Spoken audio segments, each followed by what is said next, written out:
Passate il microfono. Grazie. Buonasera a tutti. Buonasera a tutti. Come già precedentemente le questioni già precedentemente elencate dal nostro sindaco ci stanno molto a cuore, il motivo per cui oggi siamo qua.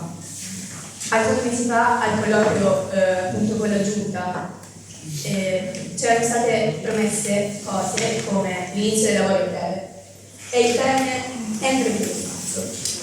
Queste cose non sono state rispettate e il problema del tetto non è stato interamente risolto. Le 5 classi chiuse sono ancora chiuse e i fondi non sono più sufficienti e sono state ridotte a 3.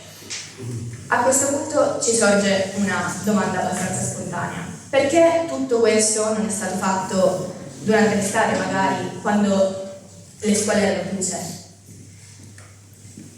In ogni caso c'era stato promesso che i lavori in poco tempo sarebbero stati conclusi, anche se ci rendiamo conto che serviranno almeno 3 o 4 mesi per completarli, motivo per cui noi supponiamo che la scuola non la rivedremo almeno fino al prossimo settembre, perché poi terminerà.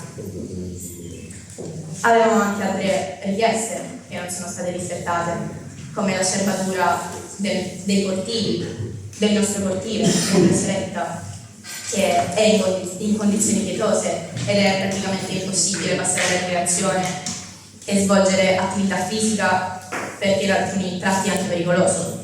Come avevamo anche richiesto un'illuminazione adeguata in piazza degli studi, perché è pericoloso la sera col buio, e sia per i cittadini in generale che soprattutto per noi studenti che magari torniamo dalle lezioni pomeridiane o ci richiamo appunto a queste lezioni, non è un passaggio sicuro.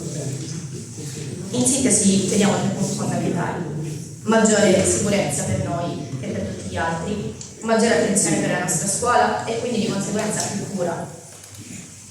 Grazie per l'attenzione.